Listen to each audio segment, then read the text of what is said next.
This bulky and awkward machine is hard to confuse with any other. Its silhouette is so distinctive.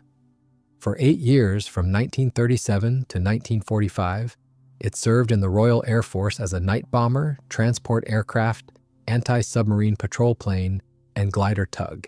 Its story began in 1931 when the British Air Ministry issued a technical specification for a military transport aircraft that could also be used as a bomber if needed. 3 companies took on the task: Bristol, Handley Page, and Armstrong Whitworth. The designers at Armstrong Whitworth, led by George Lloyd, created an aircraft designated AW-23. It was a fairly large low-wing monoplane with a wide and spacious fuselage. Particularly interesting was the design of the powerful box-shaped wing spar, which the company later patented and used on another aircraft named Whitley. The spar was welded from steel tubes and covered with thick duralumin sheeting featuring large corrugated surfaces. Half ribs, separate front and rear section grots were attached to this spar. The aircraft featured a twin-fin tail unit of an unusual configuration. The fins were mounted above the stabilizer, roughly at its midpoint, and were additionally supported by horizontal struts connecting them to the fuselage. In the spirit of the time, the landing gear was made retractable. The wheels were raised by hydraulic cylinders forward and upward, retracting 2/3 into the engine nacelles. The partially exposed wheels offered some protection in case of a belly landing. The aircraft was powered by Armstrong Siddeley Tiger engines of the 7th model, 14-cylinder air-cooled radials producing 810 horsepower each. The prototype was completed by the summer of 1935. On the 4th of June, the company's chief test pilot, Campbell Ord, performed the first flight. The aircraft proved stable, well-handled, and reliable. On the 29th of June, it was displayed at the Hendon Air Show. However, 2 accidents occurred during testing, though both ended relatively safely. The first happened on the 9th of March 1936 when one engine failed. The pilot managed to land at the airfield, but the landing gear collapsed because the failed engine powered the hydraulic pump. The second accident involved the fabric covering. A large section of the rear fuselage fabric tore away. Since almost the entire fuselage, wings, and tail unit were fabric covered, this could have been serious, but according to the test crew, it did not affect the flight characteristics. Despite its promise, the aircraft was never adopted for service. Instead, production went to the Handley Page design, named Harrow, and the Bristol 130, known as Bombay. Apparently, it was decided that for operations in the colonies, the aircraft's intended role, non-retractable landing gear was more practical. The prototype was handed over to Flight Refueling Limited for air-to-air refueling experiments. A large fuel tank was installed in the fuselage, along with a large hatch on the underside and extra side windows. The aircraft served as a flying tanker, refueling short S-flying boats. It was used this way until 1938, when it was replaced by the Harrow. The only existing example of the aircraft was destroyed by German bombers in August 1940. However, as early as 1934, a derivative design had been prepared based on it. The AW-30, a long-range night bomber intended for export to Czechoslovakia. It featured a narrower fuselage and a lower takeoff weight compared to the earlier model. Nevertheless, the Czechs chose the French Bloch MB-200 bomber instead. The AW-30 never found a role, but it was not forgotten. In July 1934, a new specification for a heavy night bomber appeared. This was linked to the final abandonment of the restrictions proposed at the Geneva Disarmament Conference of 1932. At that time, the Royal Air Force still operated obsolete biplane bombers such as the Vickers Virginia, designed back in 1922. They were being replaced by the Handley Page Hayford and the Fairey Hendon. The former was an unusually shaped biplane, the latter a monoplane with spatted landing gear. Aviation was developing so quickly in this period that by the time new bombers entered service, they could already be obsolete. And that is exactly what happened. A far-sighted decision followed, a new specification and a new competition. The requirements were raised significantly, especially for range, up to 1,250 miles, and for top speed, up to 224 miles per hour. The Hendon, incidentally, had a range of 994 miles and a top speed of only 154 miles per hour. 4 companies took up the specification: Vickers, Fairey, Handley Page, and Armstrong Whitworth. Their first reaction was to demand that the requirements be relaxed as excessive, and they succeeded. Top speed was reduced to 205 miles per hour. The required climb rate was somewhat lowered, and the demand for the ability to carry heavy bombs of 1,000 and 1,500 pounds was removed. A restriction on wingspan, however, remained, no more than 102 feet. Hangar doors at military aerodromes were built to that standard in those years. This significantly narrowed the designer's options, depriving them of the chance to use a high aspect ratio wing that would have been aerodynamically advantageous. Meanwhile, Armstrong Whitworth, which already had a completed AW-30 design, enjoyed a clear advantage over its rivals. Both the company and the air staff regarded it as the favorite, reasoning that adapting an existing design to meet the new specification would greatly accelerate the machine's entry into production. That seemed important in light of the rapid growth of British military aviation. On the 14th of September, 1934, 2 prototype examples of the then non-existent bomber were ordered. Moreover, on the 23rd of August, 1935, an order was placed for 80 production aircraft, which were named Whitley after the Coventry suburb where the company's factory was located. The new project inherited almost the entire layout and characteristic external features of the previous aircraft. A short, broad wing of thick section, distinctive twin-fin tail, and the arrangement of defensive positions. Here, the designers departed from the specification, which had called for 4 machine guns, 2 additional in waist positions, and retained the armament of the earlier model, 2 machine guns of 7.69 mm caliber in fully enclosed Armstrong Whitworth turrets in the nose and tail. The aircraft's dimensions were reduced somewhat. The wing was moved from the lower to a mid position to allow more convenient placement of the bomb bay. The wing's main structure was copied completely from the previous model, but the skinning now became roughly half metal. The fabric began aft of the main spar. The wing had a fairly high angle of incidence, which, combined with the chosen section and considerable area, provided excellent takeoff and landing characteristics. That also gave the aircraft a very original appearance in level flight. It flew as if its nose were tilted down. To further reduce the landing run, the designers fitted flaps along the trailing edge with hydraulic actuation. A low landing speed made the Whitley very convenient for night operations. The aircraft fuselage differed radically from earlier models. The most important change was that it became entirely metal, with a special structure in which the external skin performed a load-bearing function. By the way, this bomber became the first British production aircraft with such a skin. The fuselage consisted of 3 parts: the nose section, the central section into which the center part of the wing was built, and the tail section, which began behind the stabilizer. To simplify production, the designers tried to use panels that were either flat or of simple curvature. For that reason, the fuselage had a characteristic boxy shape. In the nose and tail sections, there were almost identical gun turrets manufactured by Armstrong Whitworth with Lewis guns, one model at the front and a different model at the rear.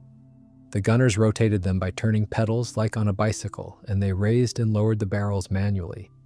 Under the front turret, there was the position for the bombardier, and that role was performed by the front gunner. To use the bomb sight, he had to lie down by a special window in the nose of the aircraft. The pilot's seats were located side by side, as if on a second level above the bomb bay. The second pilot, who sat on the right, also acted as navigator. His seat slid back and rotated so that he could reach the navigation table located behind the commander's seat. A radio operator sat behind the pilots' backs. In the center section of the fuselage above the middle of the wing, there was a fuel tank. Under the wing was the bomb bay, which continued beyond the trailing edge of the wing. A floor was laid over the bomb bay so that it was possible to walk to the rear of the aircraft. Normally, the crew entered the cockpit through a folding door ladder on the left side. In the event of a crash, the pilots, the radio operator, and the front gunner left the aircraft through the hatch beneath the front turret, while the rear gunner used his own hatch. To reach the emergency hatch, the pilots and the radio operator had to dive through an opening in the right side of the instrument panel, where there was a passage to the bombardier's position. The design of the horizontal tail unit corresponded exactly to the previous model, with the same trademark beam running through the fuselage. The vertical tail was copied in full as well. The engine nacelles were taken almost unchanged from the previous model, the old engines being replaced by new engines developing 795 horsepower with variable pitch propellers made by de Havilland. The landing gear also remained the same. The two main double strut legs retracted into the engine nacelles, shortening slightly when retracted because of pneumatic hydraulic shock absorbers, while the tailwheel did not retract. Fuel was fed to two wing tanks located in the forward sections of the wing panels, each holding approximately 218 gallons, and to one tank in the fuselage above the middle of the wing holding about 185 gallons. Oil tanks were installed in the engine nacelles. In the main bomb bay, there were 4 racks for bombs, each capable of carrying one bomb weighing 500 pounds. Another 12 small bomb bays were located in the center section of the wing and in its panels. In the central bomb hatches, there fit one bomb, each weighing 250 pounds, and in the panel bays, one bomb each weighing 112 pounds or 120 pounds. On the 2 forward racks in the fuselage, in place of bombs on long-range flights, 2 additional fuel tanks of approximately 79 gallons each were suspended. The bomb bay doors had a wooden frame and metal skin. They opened simply under the weight of the falling bombs and were closed by rubber cords. Behind the fuselage bomb bay, there was another small separate compartment for flare bombs. Because the aircraft was intended as a long-range night bomber, its instrument and radio equipment had to ensure reliable flight in poor visibility.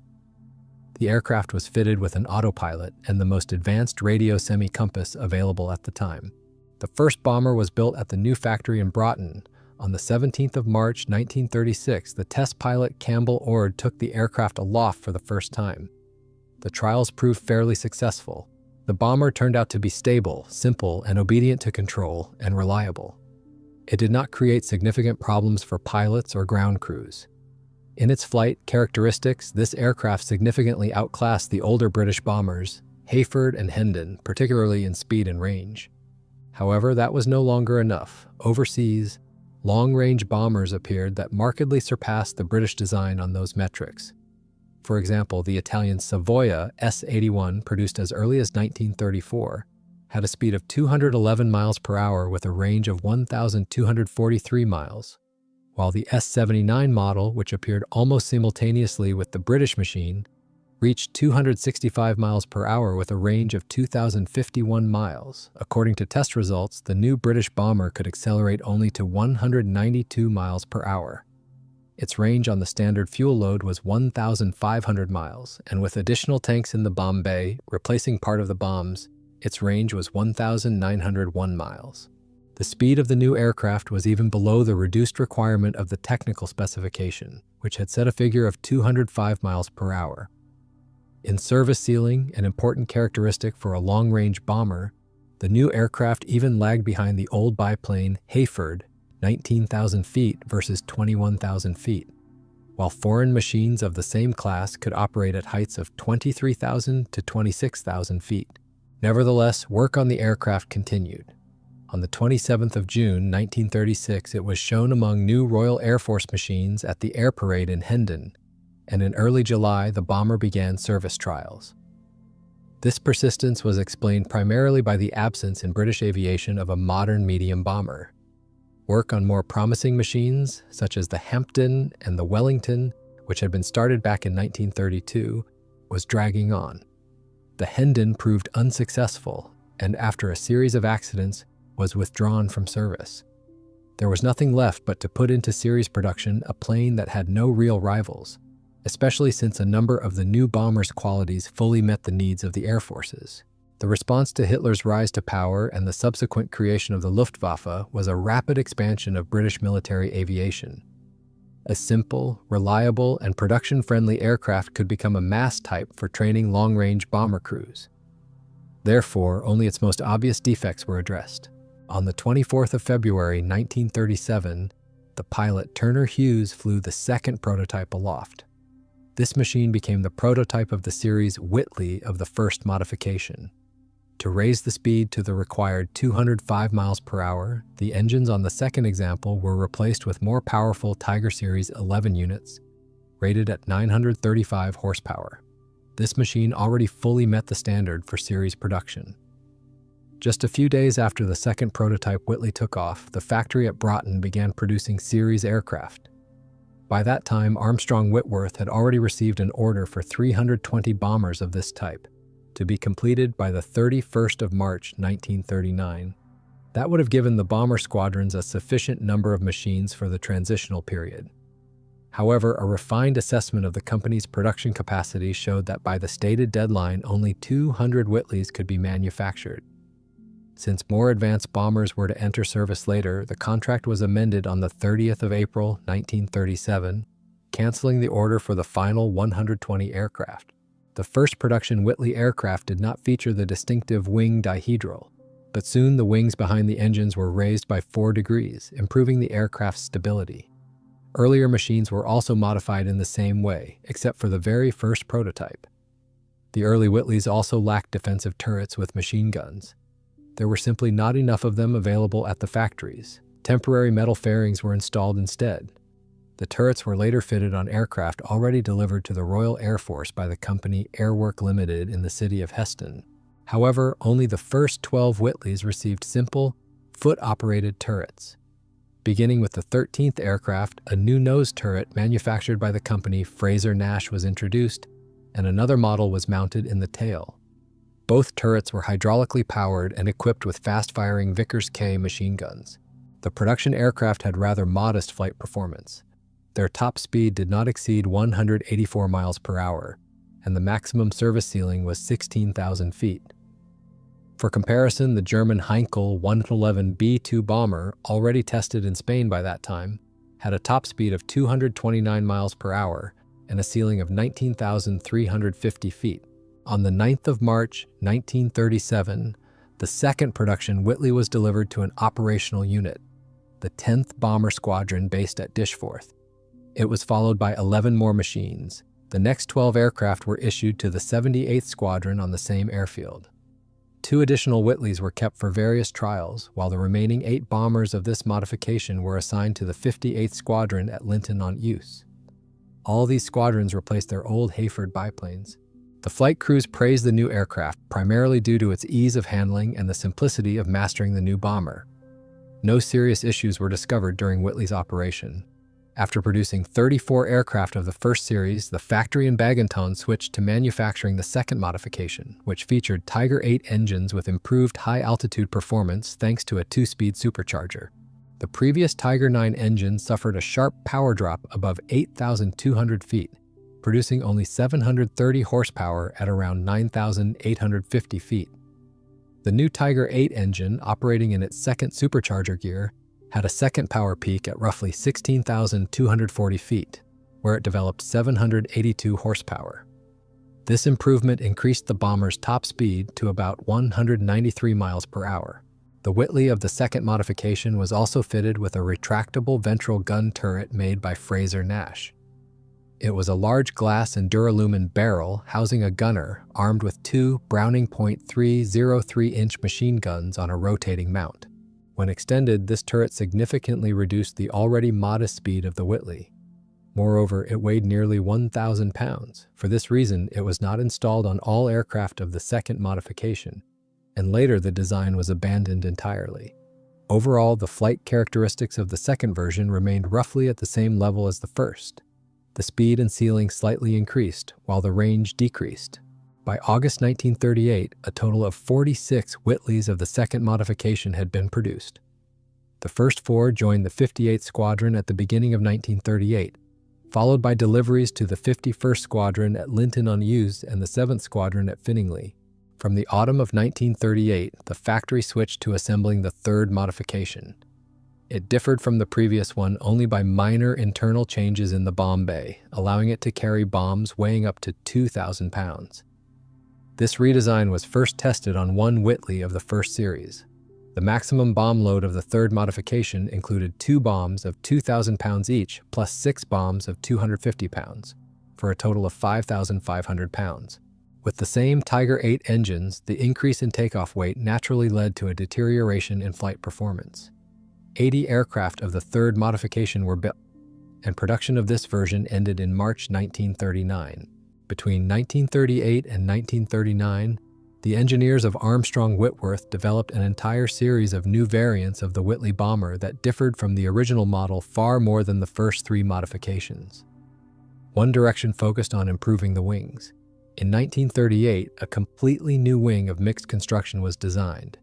Its main load-bearing spar was wooden, externally reinforced with steel tubes.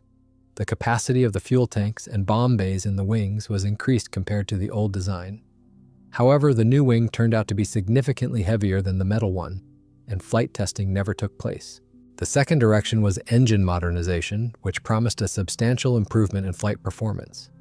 This issue was quite pressing as the third modification of the Whitley, with a maximum speed of 193 miles per hour, lagged behind its German, Soviet, and Japanese contemporaries by more than 62 miles per hour. Back in 1936, the Bristol Pegasus 20th series had been considered as an alternative engine for the Whitley. A prototype of such an installation was built, but for some reason never completed. Later, engineers decided to test the 12-cylinder inline V-type liquid-cooled Rolls-Royce Merlin engine. At the end of 1937, one Whitley of the first modification was sent to the Rolls-Royce Experimental Center, where it was fitted with Merlin engines of the second series. In early February 1938, it made its first flight in this new configuration. The significant increase in power, at 16,400 feet, the Merlin second series produced 1,030 horsepower, led to a corresponding improvement in flight performance. During tests, the experimental aircraft without armament, fitted with fairings instead of turrets, reached a speed of 239 miles per hour. Experts noted an increased noise level in the crew cabin, but the advantages of the Merlin engines clearly outweighed this drawback. 2 more Whitleys were allocated to refine the power plant installation. In the spring of 1939, Merlins began to be installed on production Whitleys, designated as the fourth modification. The first production Whitley of the fourth modification took to the air on the 5th of April. The Merlin 4th Series engines were enclosed in well-streamlined cowlings, and the radiators were placed in the lower part of the engine nacelles. The hubs of the Rotol automatic variable pitch propellers were covered with spinners that smoothly continued the cowling lines. Since the Merlins consume more fuel than the previous Tiger engines, the total fuel supply was increased by adding tanks with a capacity of 223 gallons in the forward section of the wing between the engines and the fuselage. An additional external distinction of the Whitley 4th modification was the characteristic tooth of the bomb aimer's glazed section, which improved visibility. This tooth was later installed on earlier production aircraft as well. A total of 33 Whitleys of the 4th modification were built. Another 7 aircraft were assembled with more powerful Merlin 10th series engines and designated Whitley 4A. The Merlin 10th series featured a 2-speed supercharger, giving it an advantage across different altitude ranges. On takeoff, it produced 1,065 horsepower compared to 880 from the Merlin 2nd series, and reached a maximum of 1,145 horsepower at 5,640 feet. The production 4th modification achieved a speed of 244 miles per hour. Compared with the 3rd modification, its rate of climb improved significantly, as did its bomb load. It could now carry up to 7,006 pounds of bombs, 2 heavy high-explosive bombs of 2,002 pounds each, and 12 bombs of 251 pounds each. The aircraft of Type 4A had even higher performance characteristics. The first squadron to receive the Whitley 4th modification was the 10th Squadron. Its previously used Whitley 1st modifications were transferred to the 166th Squadron. The 10th Squadron remained the only one fully equipped with the 4th modification, receiving a total of 21 aircraft. Several more were transferred to the 51st and 78th Squadrons. In 1938 and 1939, the production of the Whitley bomber continued. This was due to delays in launching new bombers designed under a fresh technical specification. The specification relied heavily on new engines with an output of around 2,000 horsepower, which led to a long and exhausting refinement process that, in essence, was never fully completed. For example, only the conversion of the Manchester bomber, originally built under this requirement, into the 4-engine Lancaster, equipped with 4 Merlin engines, saved this otherwise promising project. For new orders, an improved version of the bomber was prepared, the Whitley Mark I, which would later become the most popular variant. In this version, the shape of the fins was altered, the curved leading edges became straighter. In the tail section, a new Nash-Thompson turret with 4 Browning machine guns was installed. To increase the firing angles, the tail fuselage section behind the stabilizer was lengthened by about 6 inches. This new turret significantly enhanced the aircraft's defensive power, effectively covering the rear hemisphere. However, placing the guns only in the nose and tail resulted in large blind zones above, below, and on the sides. On the leading edges of the wings and the vertical stabilizer, pneumatic de-icers were installed.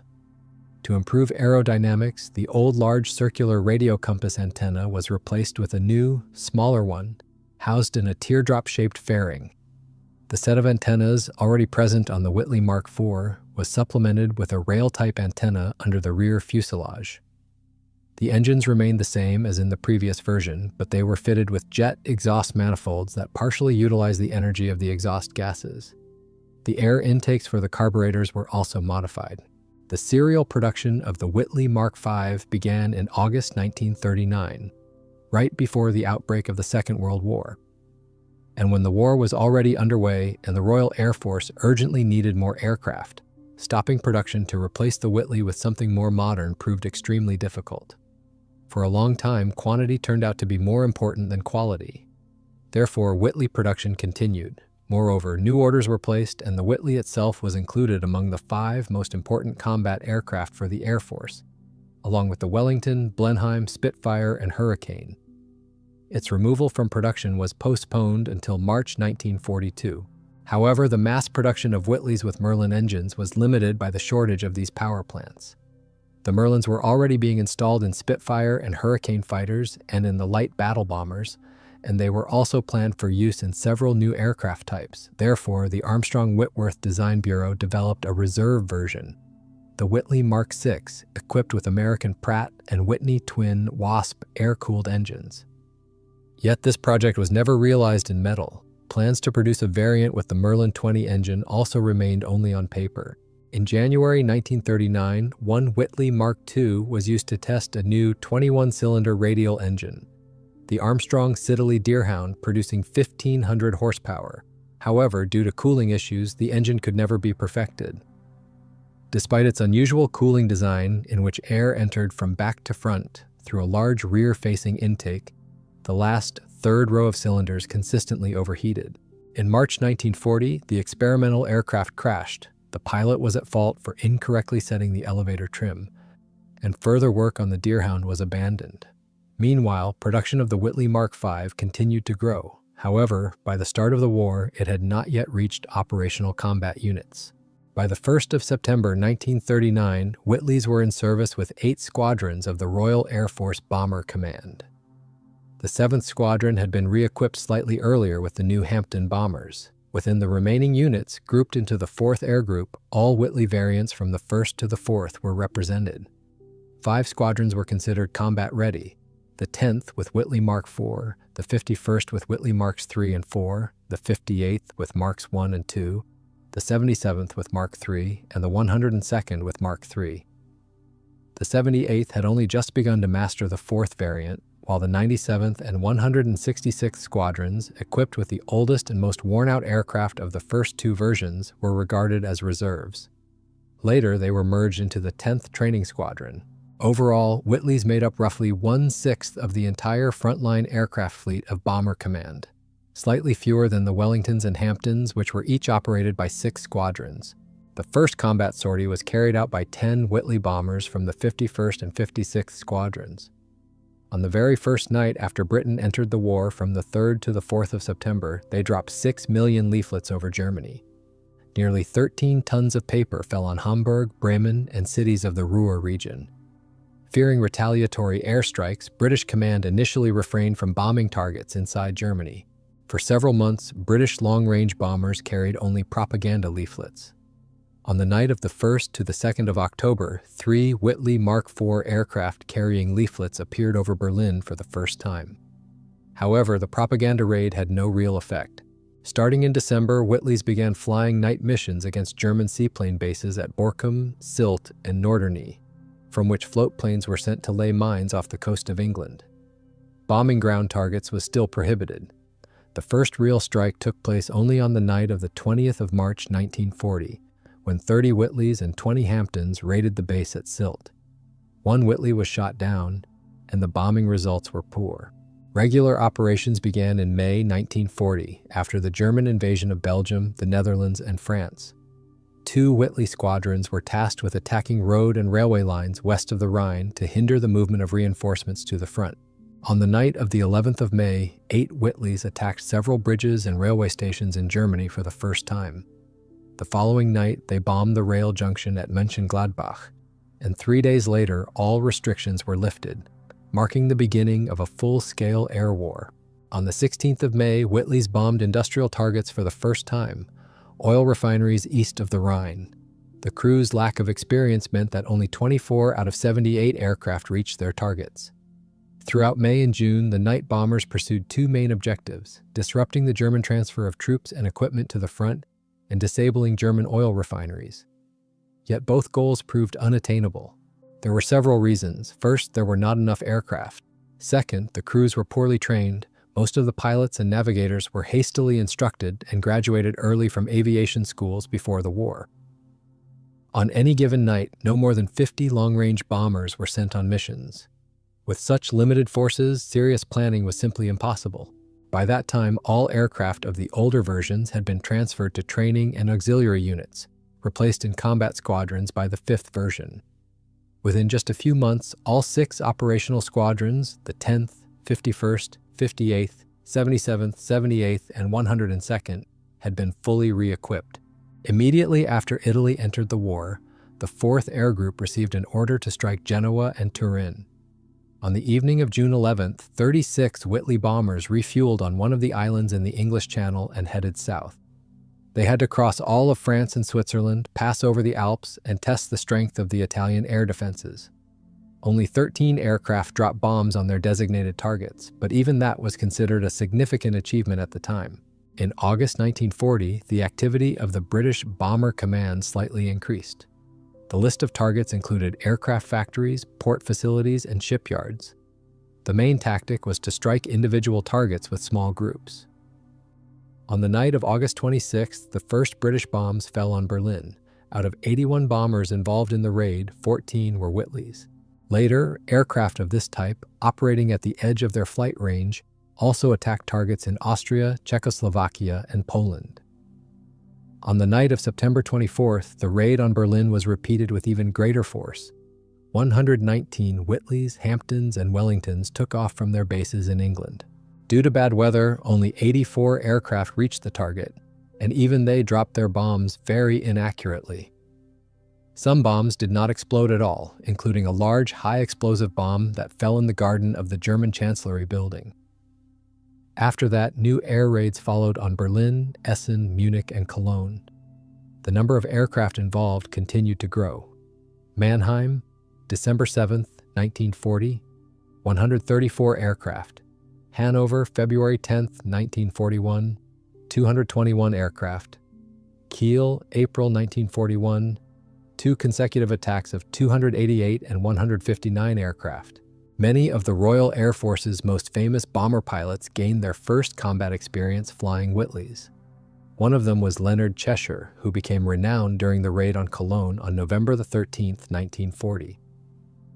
Flying a half-destroyed bomber with a wounded crew, he managed to break through to the target and hit it.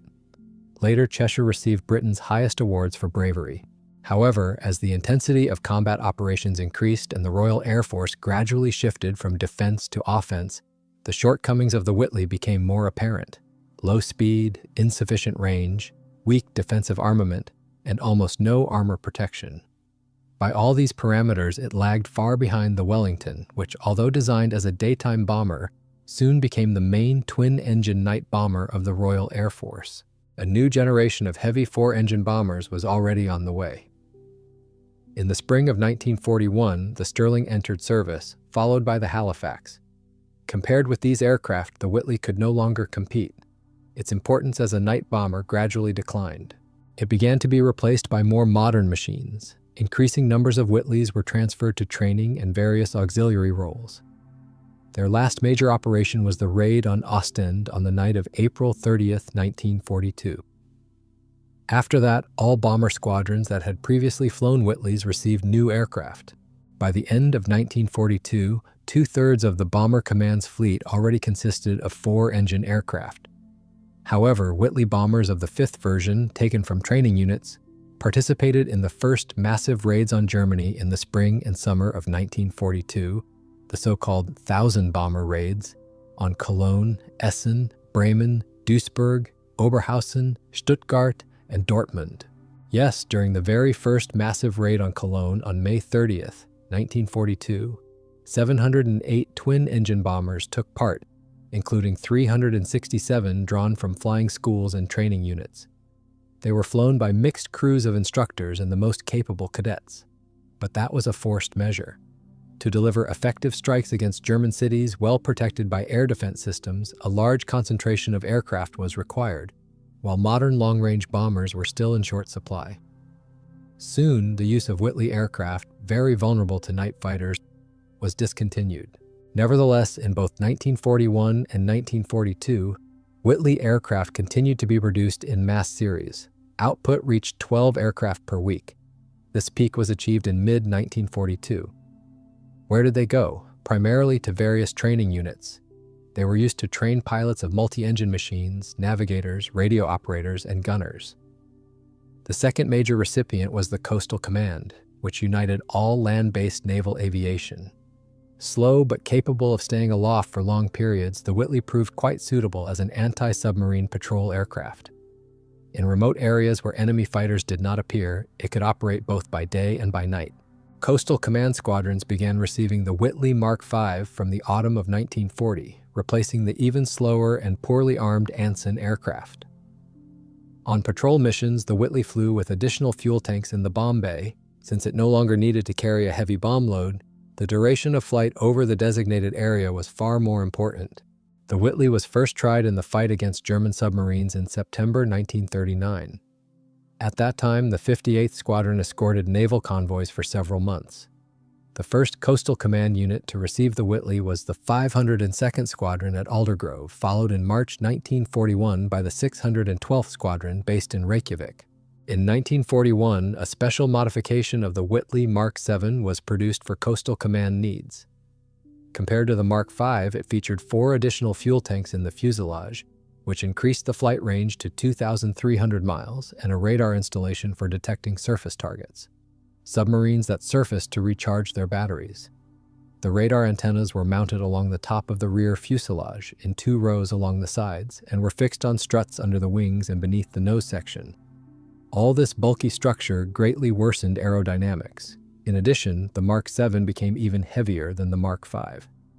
As a result, its speed did not exceed 215 miles per hour, while its rate of climb and ceiling noticeably deteriorated.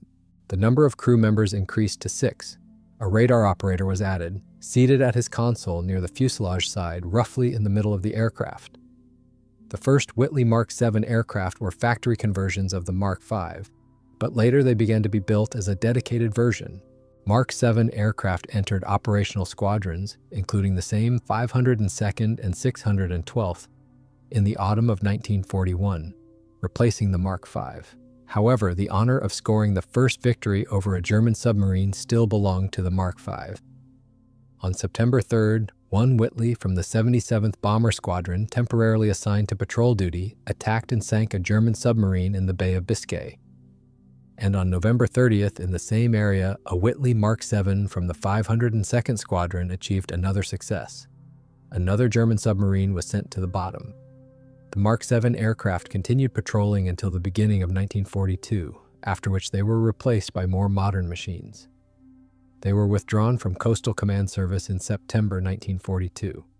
In total, 146 aircraft of this modification were produced. A third important field of Whitley's use in the middle of the war became military transport aviation. Great Britain was quite late in creating airborne forces. This effort began only in June 1940. A training center was urgently established and received 6 Whitley aircraft of the second version. They were modified for rapid paratrooper deployment. The rear turret was removed, replaced by an open platform, and a hatch with a door was added where the lower turret had been. However, jumps were usually made either from the platform or through the door on the left side of the fuselage. Each Whitley could carry 10 paratroopers with full equipment and 2,500 pounds of cargo in its bomb bays. Soon, the fleet of aircraft prepared for paratrooper drops included all modifications except the 7th version. Later, bomber squadrons were also involved in airborne operations. They carried out the first combat missions of this type. On the 7th of February 1941, 8 Whitleys from the 78th Squadron, as part of Operation Colossus, transported 37 specially trained commando paratroopers to Malta. On the night of the 11th of February, 6 aircraft delivered them to southern Italy, where the paratroopers made an unsuccessful attempt to blow up a viaduct in Tricino. Almost a year later, on the 27th of February 1942, 12 Whitleys of the 51st Squadron were used in Operation Biting. This time, the paratrooper team managed to steal the secret Würzburg radar right under the Germans' noses from the French town of Bruneval. 2 special duty squadrons, the 138th and the 161st, also used Whitleys. They carried out agent insertions into occupied territories. A similar role was performed by the 148th Special Duty Flight, which operated in northwest Africa. This, by the way, was the only case of Whitley combat aircraft being based outside the British Isles. As the number of British airborne troops increased, more attention began to be given to assault gliders. In the first half of 1942, Whitley aircraft were used to form 3 squadrons engaged in glider towing. All these squadrons were combined into the 38th Air Group. The towing device looked like a movable semi-ring mounted under the rear turret and connected to a special coupling mechanism.